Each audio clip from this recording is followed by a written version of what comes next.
इसलिए सुखदेव जी कहते हैं कि भक्ति, कृष्ण भक्ति जैसा कोई मार्ग नहीं है। और अंत में वे ऐलान करते हैं कि परीक्षित सकृत मनः कृष्ण पदार विंदयो। हे परीक्षित, कृष्ण की भक्ति ज्यादा नहीं, सकृत मन, थोड़ी भी यदि कोई कृष्ण भक्ति करता है तो वो पूर्ण रूप से पवित्र हो जाता है। क्योंकि प्रायश्चितानि चिर्याणि नारायण परांग मुखम न निष्पुतंति राजेंद्र सुरा कुंभ इवा पगा। वो दृष्टांत देते हैं कि शराब का भरा हुआ घड़ा घड़ा हो, शराब की बोतल पैक हो, फिर उस बोतल को गंगा नहलाओ, यमुना नहलाओ, गोदावरी नहलाओ, जब तक उसमें शराब भरी हुई है वो पवित्र नहीं हो सकती। ठीक उसी प्रकार हमारे अंदर जब तक पाप भरे हुए हैं, कितना भी प्रायश्चित करें, हम पूर्ण पवित्र नहीं हो सकते। यदि पूर्ण रूप से पवित्र होना चाहते हैं तो भगवान कृष्ण की भक्ति करनी चाहिए। और भक्ति भी बहुत बहुत नहीं, कहते हैं सकृत मनः। सकृत बोले थोड़ी भी यदि कोई कृष्ण की भक्ति करता है, और भक्ति में सबसे उत्तम है भगवान का नाम। भक्ति का सीधा अर्थ है भगवान की कथा सुनो, भगवान का नाम लो।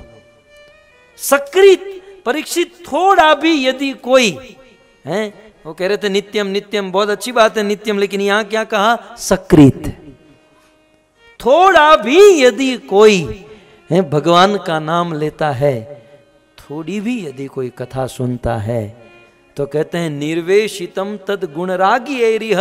और भगवान का नाम, भगवान की कथा ऐसा भी नहीं कि प्रेम में आकर,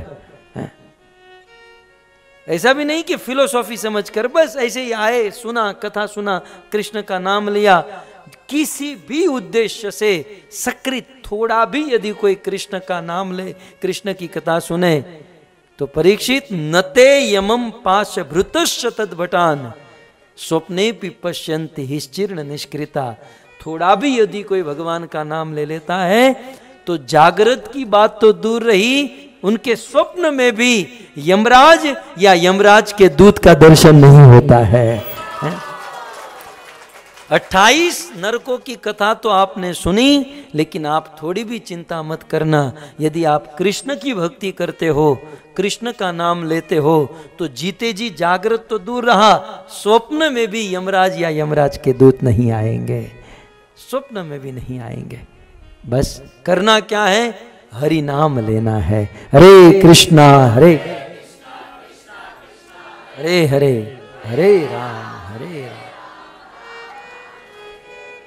और कलयुग में सबसे उत्तम कली काले नाम रूप कृष्ण अवतार। अन्य अन्य युगों में भगवान के अवतार अलग अलग रूपों में हुए, लेकिन कलयुग में भगवान का अवतार उनके नाम के रूप में हुआ है।